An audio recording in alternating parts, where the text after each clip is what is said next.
அனைத்து ஆன்மீக சொந்தங்களுக்கும் என் இனிய வணக்கத்துடன் இந்த வாரம் நம்ம காண சென்றிருக்கக்கூடிய ஆலயம் அருள் தரும் கோமதி எம்மை உடைமையார் திரு மார்கண்டேஸ்வரர் ஆலயம் திருக்கோவிலுக்கு நம்ம சென்று கொண்டிருக்கிறோம்.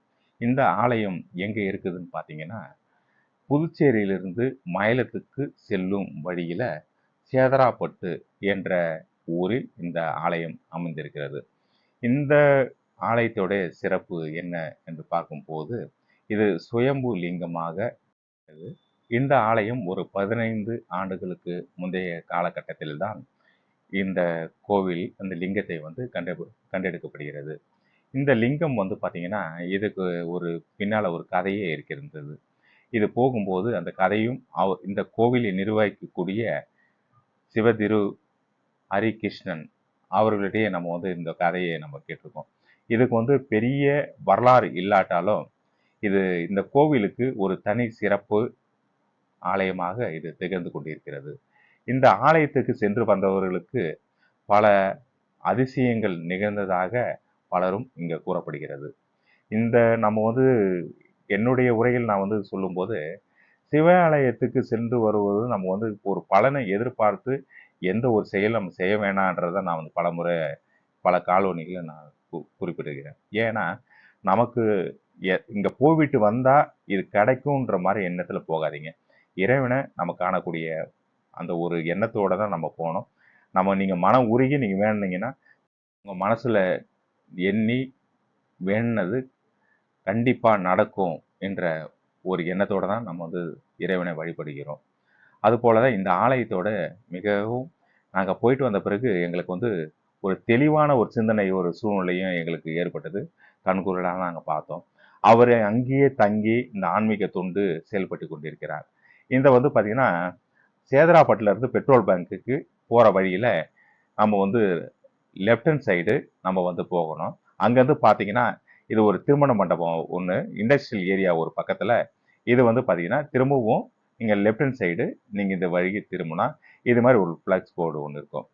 இது வழியாக நம்ம வந்து ஒரு சிறிய ஒரு சந்து போல் இங்கே உள்ளே போகும். அந்த வழியாக நம்ம பார்த்தீங்க அப்படின்னா ஒரு காடு மாதிரி போகக்கூடிய வழியாக தான் தெரியுது.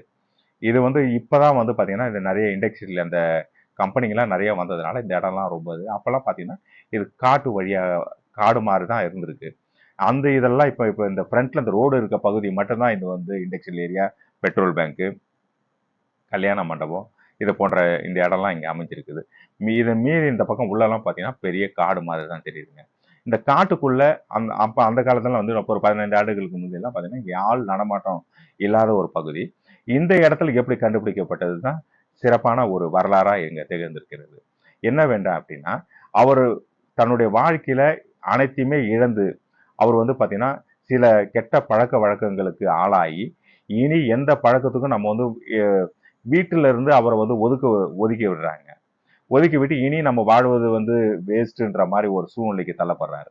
இனி நம்ம வந்து என்ன வாழ போறோன்ற ஒரு சூழ்நிலைக்கு வந்து இந்த இடத்துல வந்து ஏதோ நம்ம இங்க அவர் காட்டுக்குள்ள தன்னை மறந்து இங்கேயே வந்து டெய்லியுமே அவர் ஒரு ஈர்ப்பால இங்க வந்து ஐயாவை தான் நம்ம சந்திக்கிறோம். நம்ம டெய்லியுமே அவர் வந்து ஒரு ஈர்ப்புக்கு வந்து விடுகிறார். அதுதான் அவர் ஆச்சரியமா சொல்றாரு. நான் இந்த இடத்துக்கு வர வேண்டிய அவசியமே எங்களுக்கு கிடையாது. ஆனா ஏதோ ஒரு என்னை ஈர்ப்புக்காக தான் நான் இங்க வந்து ஆனா இந்த கோவிலுக்கும் ஒரு தொலைவில் அவர் அங்கேயே அமர்ந்துடுறாரு. சிறு காலங்கள்ல அவர் வந்து இங்க ஏதோ ஒரு தேடுதலை ஆரம்பித்து இங்க ஒரு லிங்கம் மாதிரி ஒரு இருப்பதை அவர் பார்த்து அவர் இங்கேயே அமைந்து விடுகிறார். அமைந்து தன்னை இவருக்காக அர்ப்பணித்து இங்க ஆன்மீக தொண்டு ஆட்டிக்கொண்டு இருக்கின்றார். இந்த ஆன்மீக நீங்க இந்த வீடியோவை பார்க்கும்போது நீங்களும் இங்க வந்து இறை அருள் பெற்று நலம் பெற்று வாழ எங்களுடைய முடிந்த அளவுக்கு எங்களுடைய ஆன்மீக தொண்டு காணொளி மூலம் நாங்கள் ஒளிபெறுவதில் எங்களுக்கு மிகவும் மகிழ்ச்சி அளிக்கின்றோம். காண அங்கும் இங்கும் நாங்கள் அலைந்து கொண்டிருக்கின்றோம். ஒவ்வொரு இடமாக நாங்கள் ஏன்னா அவர் மேலே பக்திக்குள்ளருக்கு மட்டும்தான் அந்த இறைவன் அருள் பெறுவதற்கு நம்ம அங்கேயும் இங்கேயும் சுற்றி பைத்தியமாக பிடித்து அவர் மேலே ஒரு பைத்தியம் பிடிக்கிறதுக்கு இதுதான். நாங்கள் வந்து பார்த்தீங்கன்னா எங்களோட தொடர்ச்சியாக எங்கள் வீடியோ பார்க்கும்போது உங்களுக்கே தெரியும் எங்கெங்கெல்லாம் போயிட்டு வந்திருக்கோன்ட்டு. இமயமலையில் நாங்கள் பார்க்காத இடமே கிடையாது. அப்போ இவர் ஐயா பார்த்தீங்கன்னா அமர்ந்த இடத்திலேயே இறைவனை கண்டு அவருக்காகவே சேவை செய்து கொண்டிருக்கின்றார். அது ஒரு பாக்கியம்தான். ஆனால் நாங்கள் அவரை எங்கும் எதிலும் இருப்பார் இறைவன், தூணிலும் இருப்பார் தூணிலும் இருப்பார்.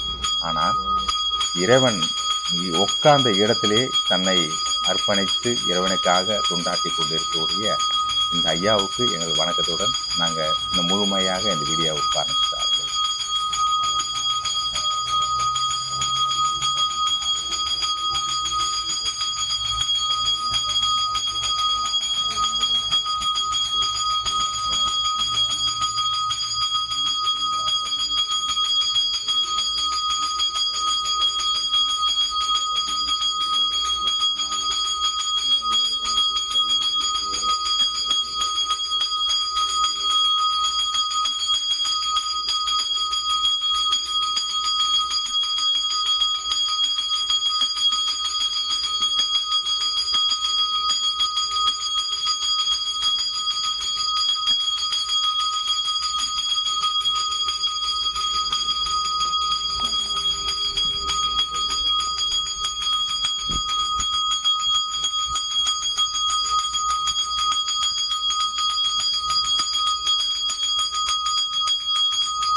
Mama.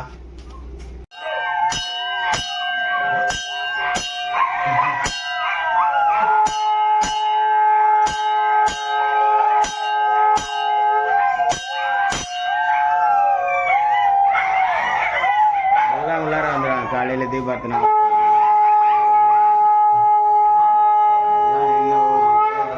நான் ஒன்றுமே பண்ணுவேன். சாமி தீபார்த்தனை நிறைய வச்சுனா எல்லாம் உள்ளே வந்துட்டு சாமி தீ முடிச்சுட்டு தீபார்த்தனை போட்டு அவங்களுக்கு பிஸ்கட்டை போட்டு விட்டோன்னா சாப்பிட்டு போயிடுவேன்.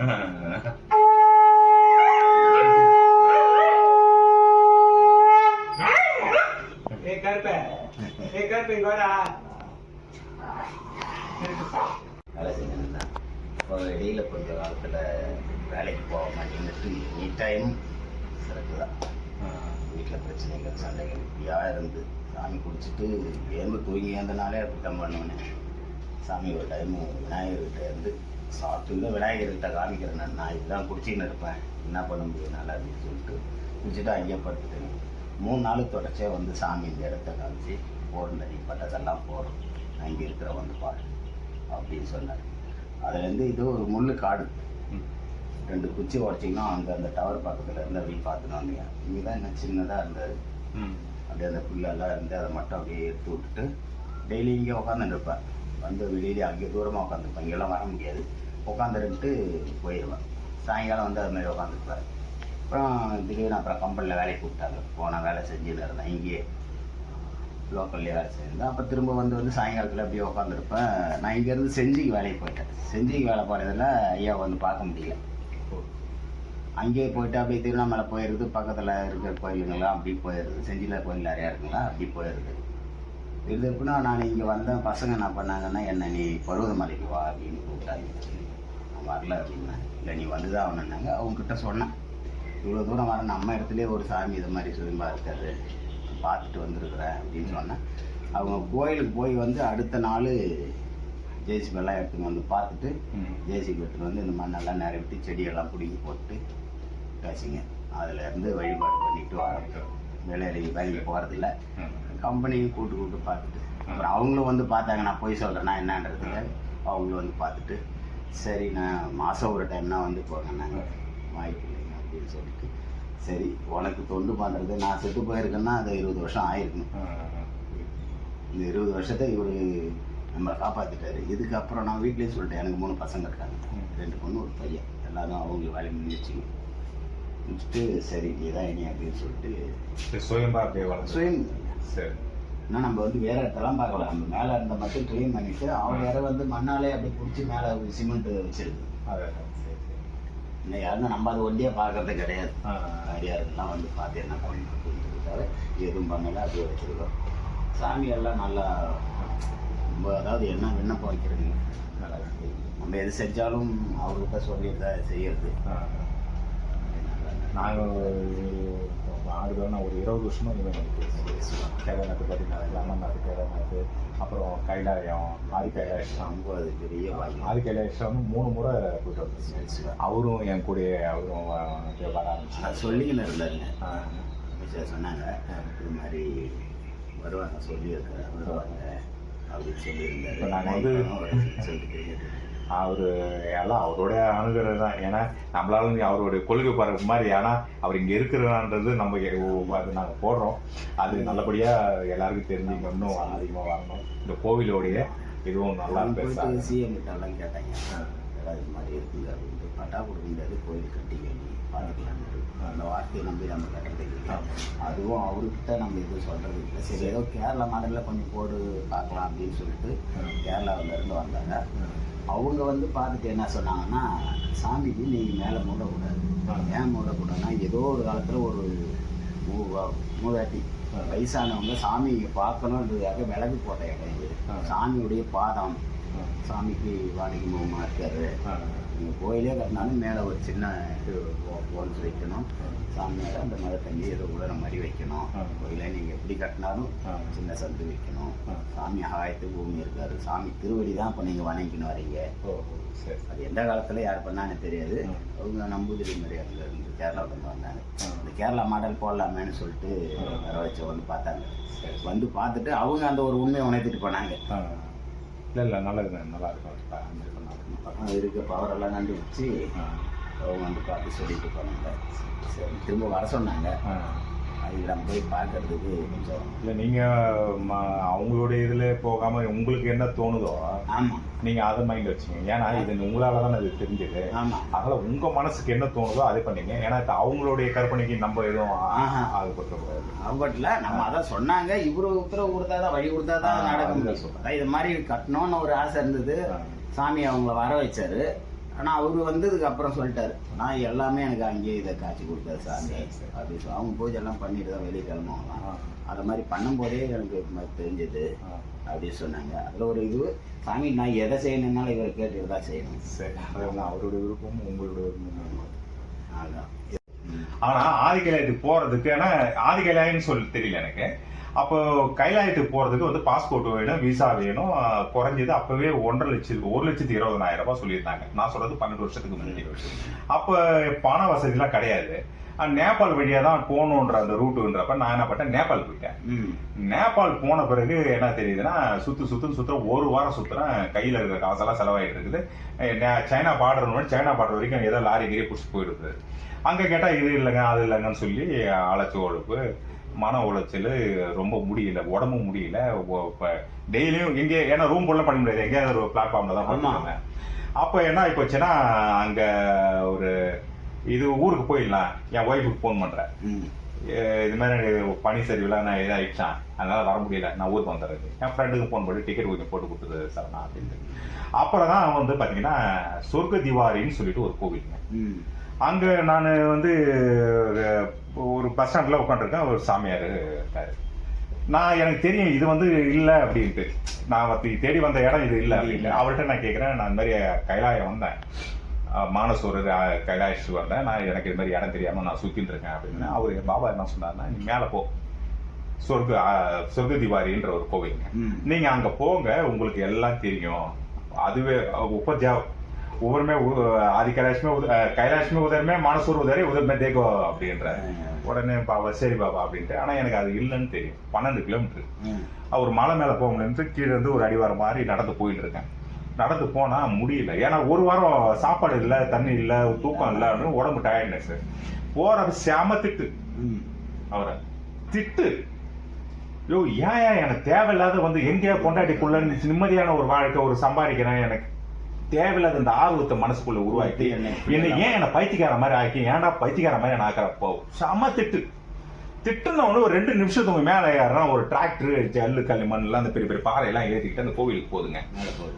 அப்ப என்ன சொல்றாங்கன்னா, பாபா உப்பர் மே ஜாரா ஆஜா ஆஜா ஜல்தி ஆஜா மேல ஏறி உட்காந்துட்டாங்க. திட்டினதுக்கு பலன் கொடுக்குறாரு அப்படின்னு சொல்லிட்டு மேல போனா ஒரு ஊத்து நல்ல ஒரு குளியல், ஒரு வாரமா குளிக்கல.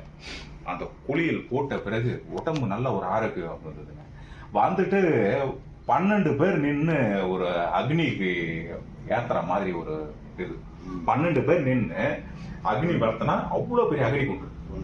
நீங்க கூட ஒரு ஃபியூச்சர்ல கூட இது பண்ணீங்க கூட நல்லா இருக்கு. அந்த அக்னி குண்டு அவ்வளோ இது. இப்ப நீங்க அந்த சின்னதா இந்த இது இருக்குது, ஒரு 12 பேர் நின்று அக்னி வளர்த்துனீங்கன்னா எப்படி இருக்குமோ அவ்வளோ பெருசு. தீபாவளி நான் பண்ணி முடிகிற நேரத்துக்கு நான் போகவும் கரெக்டா இருந்தது. அப்புறம் அவங்களுக்கு எல்லாருக்கும் அந்த அவங்க ஃபர்ஸ்ட் இந்த குருகுலம் அது அவங்க எல்லாம் அன்னதானம் உன்னிட்ட பிறகு எங்களுக்கு சாமியார்கள்லாம் எங்களுக்கு கொடுக்குறாங்க. ஒரு வாரமா சாப்பிடல. மொந்த வாழை தயிர் சாதம் அதுல பிசைஞ்சு சாப்பிடணும். சாப்பிடவே முடியல. அப்படியே மாமிட்டு வருது, பாபா என்னால முடியல, எனக்கு நான் இதோட நான் இது பண்ணுறேன். இல்லை பாப்பா சாப்பாடு ஏன் வேஸ்ட் பண்றீங்க, சாப்பாடு இல்லை பாப்பா நான் ஒரு வாரமே சாப்பிட முடியல என்னால அப்படின்னு சொல்லிட்டு அப்புறம் நான் அப்பதான் கேட்குறேன். சாப்பிட்டு முடிச்சுட்டு நான் இது மாதிரி தேடி வந்தேன், மனசுல போயிட்டு நான் வந்தேன், ஒரு வாரமா தேடிட்டு இருக்கேன் அப்படின்னா வெளியில போங்க, ஒரு பாபா ஒருத்தர் அங்கே வேலை செஞ்சுட்டு இருப்பாங்க, அவங்களை போய் பாருங்க அப்படின்னா. பாபா அப்படின்னா நோட் எடுப்பா அப்படின்னாரு. நோட் எடுத்தாரு. கீழே போங்க, காலையில இந்த மாதிரி நாள் காலையில் 5 மணிக்கு இந்த ட்ரெயின். இப்போ நான் நேபாளில் இருக்கேன். நேபாளில் இருந்து என்ன பண்ணோம், இந்தியா பார்டருக்கு போயிடுங்க. அங்கேருந்து டார்ஜுலான்ற இடத்துக்கு போயிடுங்க, உங்களுக்கு எல்லாம் தெரியும். நான் அப்போ திரும்ப அவர்கிட்ட கேட்குறேன், பாஸ்போர்ட் விசாலாம் வேணுமே, நீங்கள் எதுவுமே இல்லாமல் நீங்கள் அங்கே போக சொல்றீங்களே, பார்க்க முடியுமா அப்படின்னா. பாபா உதர் ஜாவ், உதர்மே தேக்கோ, உதர்மே உனக்கு எல்லாமே அங்கே போனால் தெரியட்டா அப்படின்னா. நேராக அதே மாதிரி வந்தேங்க. வந்து அப்போ வந்து அந்த ரோடு வந்து பாத்தீங்கன்னா நான் சொல்றது வந்து 12 வருஷத்துக்கு முன்னாடி நம்ம மிலிட்ரி இந்தியனுடைய ஆர்மியை, அது வந்து திபெத் பார்டர் சைனா பார்டர்ன்றதுனால பயங்கர கெடுபிடி பாதுகாப்பு. அங்க அந்த அந்த மெடிக்கல் செக்அப் இதெல்லாம் போட்டு எனக்கு வந்து 19 நாள் அப்ரூவ் கொடுத்தாங்க கைலாயத்துக்கு போறதுக்கு. அப்புறம் அந்த பர்மிஷன் வாங்கிட்டு அன்னைக்கு மேல ஏறிட்டேன். நாராயண ஆசிரமன்ற ஒரு கோவிலுங்க. அந்த நாராயண ஆசிரமன்றது கோவிலுக்கு நான் போன பிறகுதான் வந்து ஒரு புத்துணர்ச்சி எனக்கு. அங்க இருந்து மறுநாள் காலை நடக்க ஆரம்பிச்சு ஒரு வாரம் நடக்கணும். 130 கிலோமீட்டர் கைலாயம். அது வந்து பாத்தீங்கன்னா ஆள் நடமாட்டமே கிடையாதுங்க. இன்னைக்கு ரொம்ப ஃபேமஸ். நாங்க எல்லாம் போயிட்டு வந்த பிறகு நீங்க திரும்ப நீங்க பாத்துங்க, என் பேர் நாராயணன், வந்த பிறகு இன்னும் உங்களுக்கு பேர் நல்லா இதாகும். அந்த கைலாயமே இன்னைக்கு நான் என் பையன் எல்லாம் வரப்ப அதிகமா நான் இந்த காமெடி ஒரு படம் கூட ஒன்று வரும், இவர் கேட்கறதுக்கு கூட ஆள் இருக்காது, இன்னைக்கு லைன் கட்டி இன்னைக்கு எல்லாமே நிக்கிறாங்களே அப்படின்ட்டு 2 சாமியாரு லைன் கட்டி நிக்குது. அவ்வளவு கூட்டம். நாங்க போறப்ப அம்மனமா நான் வந்து அவரைய மேல ஏறி அந்த பார்வதி குண்டுல குளிச்சுட்டு வந்து தனியா தான் இருக்கணும். ஒரு அப்ப அதுல வந்து இதுல என்ன ஆகுதுன்னா 2 அந்த மேல இருந்து ஒரு வாரம் நடந்து வரேன். அதுல ஒய் மாதிரி பிரியுங்க. கைலாய இது ஓம் பர்வத்துக்கு போற இடமும் ஆதி கைலாயத்துக்கு போற இடமும் ஒய் மாதிரி பிரியும். அந்த ஓம் பர்வத்துக்கு போற வழியில பாத்தீங்கன்னா சைனா பார்டர் 30 கிலோமீட்டர்ல தான் அடுத்தது அந்த கைலாயத்துக்கு போறதுக்கு வழி. அப்போ வந்து அந்த பெரியவர் அங்க வந்து ஆடு மேய்ச்சிக்கிட்டு இருக்காரு. ஐயா நான் இந்த மாதிரி வந்திருக்கேன் ஃபர்ஸ்ட் டைம், இது மாதிரி எப்படி எது ஃபர்ஸ்ட் போலாம் அப்படின்னு. ஓம் பர்வத்தை பார்த்துட்டு வாங்க அப்படின்னாரு. ஓம் பர்வத்துக்கு பாத்தீங்கன்னா சிவபெருமான் அவரோட சூலாயத்தார ஓம்னு எழுதினது. அந்த இந்தியில வர ஓம் இருக்கு இல்லைங்களா தம்பி, அந்த படத்தை உங்களுக்கு காமிப்பாரு. அந்த ஓம் சொல்லி சிவன் வந்து அவர் சூலாயத்துல எழுதினது அந்த ஓம். அந்த ஓம் எதுக்காக அதை பண்றாங்கன்னா, என்னுடைய வர பக்தர்கள் வந்து ஆதி கைலாயத்துல அங்க சூரனை வதம் பண்ணிடுறாரு. அங்க வதம் பண்ணதுனால அந்த இடம் மாசு அடைஞ்சதாகும். அவர் என்ன பண்றாரு, பெரிய கைலாயத்துக்கு இங்க வந்துடுறாரு, என்னுடைய வீடை நான் மாத்துறேன்ற மாதிரி. அப்ப வர பக்தர்களுக்கு வழி தெரியணுன்றதுக்காக ஓம்ன்றது அம்புக்குறி போடுறாரு. அது வந்து அவ்வளவோ நேச்சுரலா, அது வந்து நீங்க வந்து இது பொய்யின நீங்க இது இயற்கைன்னு சொல்ல முடியாது. நீங்க அவரு ஓம்னு எழுதுனது அந்த இது அப்படியே அந்த சுவடு அப்படியே தெரியும். அந்த இது அதை பார்த்துட்டு ஓம் ஆதிகைலாயருக்கு வந்தேன். ஆதிகைலாயரப்ப அந்த இவரு ஆர்மி கர்னல் கேட்கிறாரு, பாபா நீ எத்தனை பேர் வந்தீங்க, ஒரே ஏகாத்மே அப்படி. ஆமா ஏகாத்மே. நீங்க பௌத்த அச்சாம ஆத்மே ஒரு சாமியார் வந்திருக்காரு. அவரு வந்து பாத்தீங்கன்னா ஒரு வாரமா இங்க உட்காந்துருக்காரா. ஏன்னா இங்க வந்து நீங்க கோவில மூடிட்டீங்கன்னா வழியா அழைக்கப்படுது. அந்த இயற்கை தான். ஆனா மேகமூட்டங்கள் மழையும் எதுவுமே இல்லாம இருந்தீங்கன்னா தான் அந்த மழையை பார்க்க முடியும். நீங்க இல்லைன்னா மேகமூட்டங்கள்லாம் வந்து பார்க்கவே முடியாது. ஒரு வாரம்னாலும் நீங்க அப்படியே உட்காந்துருக்க வேண்டியதுதான். நீங்க வந்த உடனே பாக்குறீங்க எது பாபா அப்படின்னா அதை பாருங்க அப்படின்னு அப்படியே வந்து அழுக. இதோட செத்து போனாலும் நான் பரவாயில்ல எனக்கு. நான் வந்த பிறவி பலன் நான் அடைஞ்சேன் அப்படின்ட்டு.